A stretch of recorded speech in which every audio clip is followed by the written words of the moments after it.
Good morning and welcome to Morning Movie News. I was going to do an entire episode with like a toy theme, and when you see the second two stories of the day, you'll totally see what I was going for. But then I had to drop my third story because Jared Leto finally revealed his haircut for the Joker.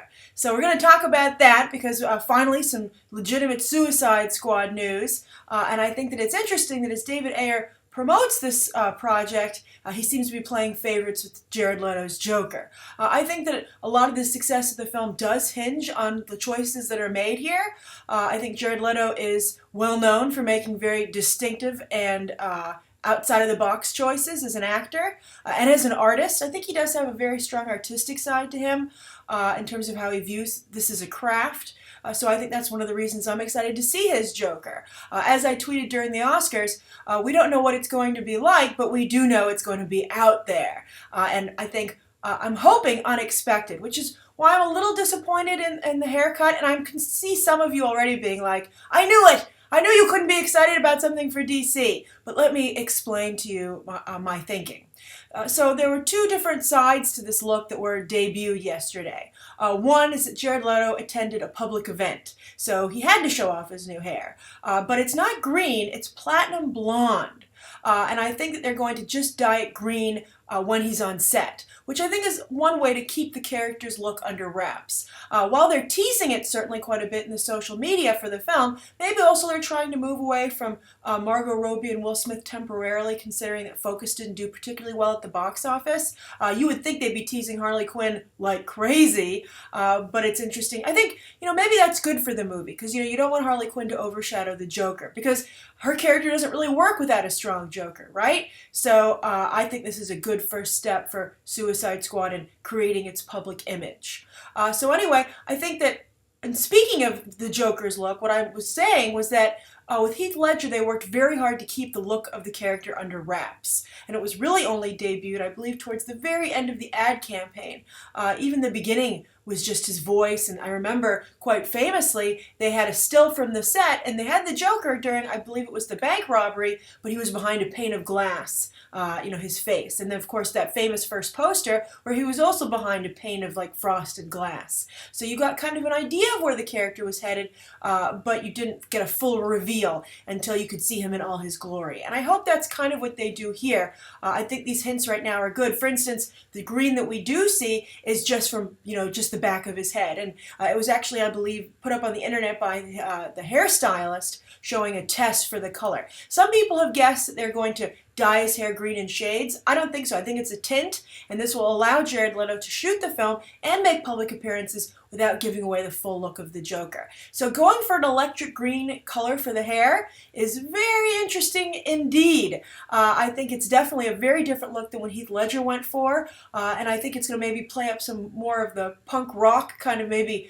Steven Tyler, Mick Jagger kind of approach to the character perhaps, or Alan Cumming, which is what leads to my next thing that I want to discuss about the character.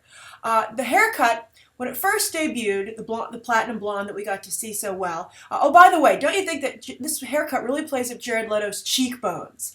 And I have to say, it'll be interesting to see a Joker who finally has the skeletal kind of look that's been so famous in the comics.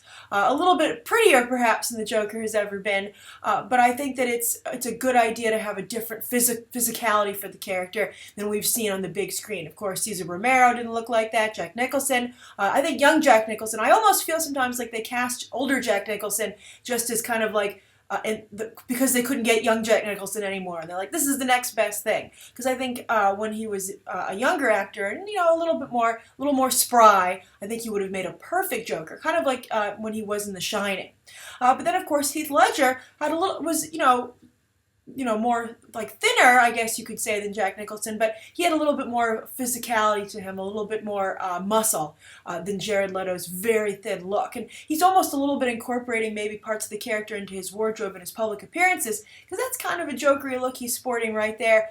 with the crest and with the blue velour, and perhaps he's in character. He doesn't want to totally leave it. But anyway, when the photo debuted, people said, "Oh, look, it's a haircut based on Zack Snyder's Joker with Greg Capullo, the way they've reimagined the character currently in the comics." And I was like, "No, it's just a short haircut." But then I saw this photo and I was like, "Damn it, that is what it is. It's the haircut they're currently using in the Batman comics." And that's my big problem. I don't like the current incarnation of the Joker. I don't even like what Grant Morrison did with the character, kind of turning him into Alan Cummings' MC from Cabaret. And now he has this kind of Dapper Dan look that he's got going on, or like, I don't know, like punkhead or white supremacist kind of look. I can try to think who else has that haircut. But it's a very odd choice. I don't particularly like it, and it worries me that they're taking their cues for the character from the comics. And I would be like, no, no, no, no, no, no. Nobody else has had to really do that. Let Jared Leto and David Ayer, to some degree, create what they want to create. Don't tie them down. Jared Leto, as I just said in the beginning here, is a very talented individual with a lot of interesting ideas. Just let him go to town. And then if you don't like what he came up with, you can, collaborate there and give him a few suggestions and just shape it a little bit more to maybe something that's more commercially or fan-friendly. But let him have his first, shot at it. It's kind of like Johnny Depp with Pirates of the Caribbean. The suits hated what he did with Jack Sparrow. He intentionally went even more overboard with the creation of Jack Sparrow initially because he knew the suits would rein him in. That is the sign of a true artist who also is familiar with the Hollywood system and, accommodates for what he knows is coming at him and the requests that will be made. Incredibly, incredibly smart on his end, and I would hope that, I guess Jared Leto doesn't have the same level of experience in this kind of blockbuster setting or with, being in a mainstream movie like Depp to some degree had at that point. But I hope that he's not being bullied by the suits at Warner Brothers into just doing what's currently being done on the page. These characters are often, one of the things that keeps them around for so long is that they're occasionally reinvented in interesting ways, and I just don't want to see an adaptation of a version of the character, which I don't think is working. I just don't think the Joker right now, since I think Morrison's run, and I don't think Snyder has fixed the problem, he's just really not that funny anymore. I think they focus more on the horrific aspects of his personality, which is fine. Joker has a very strong history being rooted in horror films of the time, of the period of which he's being depicted in. But I think you can't forget the other aspects to the character, the Joker playing card type qualities. And I don't think that those are really there anymore. And I think the showmanship to some degree is gone. He's just been kind of turned into like a Jigsaw-like psychopath. So we'll see. But I am keeping my fingers crossed. I have faith in Jared Leto, and I do like the electric green. So I'm curious to what you guys think. What do you think of the look? It's very different than Heath Ledger's. And I'm also curious to what do you think of bringing the current version of the Joker that's in the comics to the big screen? Do you agree with me that that's not a good idea? That version of the character shouldn't be rewarded or kept around any more than it has to be? Or are you like, you're crazy, Grace. I love Scott Snyder's version of the Joker. I can't wait to see it on the silver screen. All right, so that's the first story of the day. Now let's go into the toy section of the episode and what remains of my theme. I guess the Joker likes toys, kind of, right? All right, so the second story has to do with Toy Story 4. A number of you tweeted me this story yesterday, and that was the reveal from Pixar that this isn't going to be a continuation of the original trilogy. No word on any of the characters are going to continue, but I don't see how it cannot be a continuation of the original trilogy if the same characters are involved, right? But I think there is maybe a loophole here, but I'm talking about the main characters like Woody, Buzz, obviously, Jessie, etc. Now, what was revealed?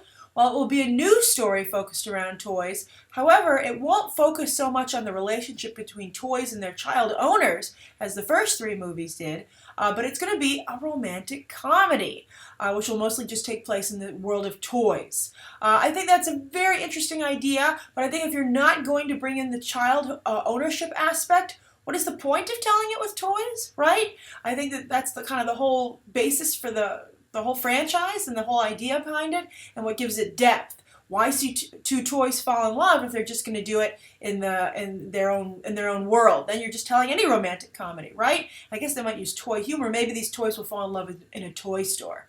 I think that I deep down wish it was Barbie and Ken. I don't know if that's going to be the case, especially considering our third story, which we'll get to in just a moment.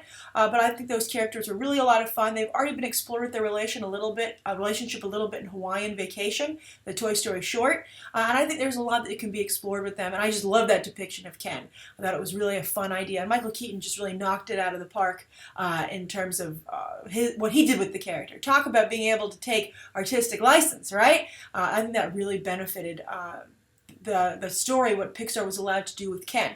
But I don't know if Mattel is going to be so loose with the interpretation of their brand, considering the movie that they're trying to make, which again is the third story of the day. But I'm curious what you guys think of this Toy Story development. Are you interested in continuing the Toy Story franchise if it's not with the characters that you've come to love? And what do you think of it being a romantic comedy? And what do you think of it having the owners added to the mix? I blame Bonnie. I did not like passing the toys on to Bonnie. I think she hasn't, I don't think she's been a very good depiction of a character. I don't think she's really brought anything to the story. And I don't like the way it depicts the way that girls play. I think that a lot of girls know how to, play. I guess there's no correct way to play. But I don't know. I don't think Bonnie and I would get along in terms of playing. I think Andy and I were a little bit more on the same page. But I'm curious, again, what you guys think of this development. And if you think, Pixar, for all their talk, is just milking a brand.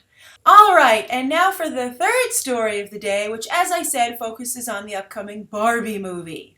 This has been coming together for some time now, as Mattel works very hard to get into the Hollywood space, perhaps because they see all the success that Hasbro is having in the movie business. And now, of course, also Lego. So I think you're going to see a lot of toy brands trying to get into Hollywood, but also Hollywood courting them, because what studio wouldn't want to have a success on the level of Transformers or the Lego movie?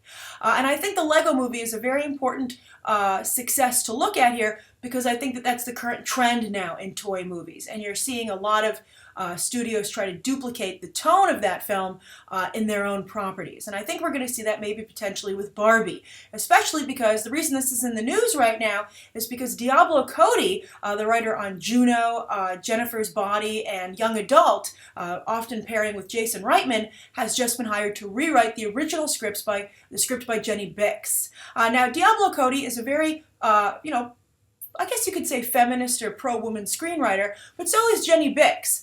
Jenny Bix wrote for Sex and the City and also The Big C, another premium cable show with Laura Linney focusing on cancer. That's an adaptation of, I believe, a popular book. But she did a first draft. It focuses on Barbie as a Mary Poppins type figure, helping women with problems in their lives. And then, of course, she has her own Bert, which will be Ken in this case, and a best friend who also is going to help her out.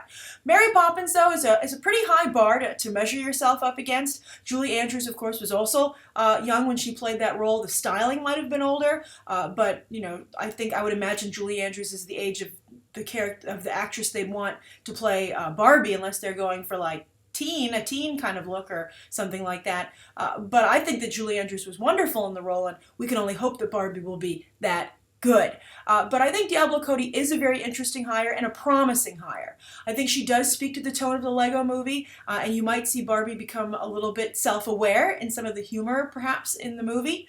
But I also like it because I think that Barbie in the past couple of years has become very apologetic as a brand. Feeling, people don't like the way the doll looks. So I think the doll, to some degree, instead of just correcting those problems, has lost a lot of its personality and because it became so neutral. That was a result of that. And I also think Barbie's become a little apologetic in what she promotes. I think that you've seen a real whittling down of the different type of dolls that Mattel puts out for Barbie. It's no longer as educational as it once was, showcasing countries around the world. And I don't think it does as much to showcase different types of careers like it once did. I think it really only puts forward one viewpoint of, what adult women can be and should be. So I think it'll be great for this movie to potentially break Barbie out of that box. Does Barbie need to be broken out of the box? Well, I believe it doesn't sell as well as it once did.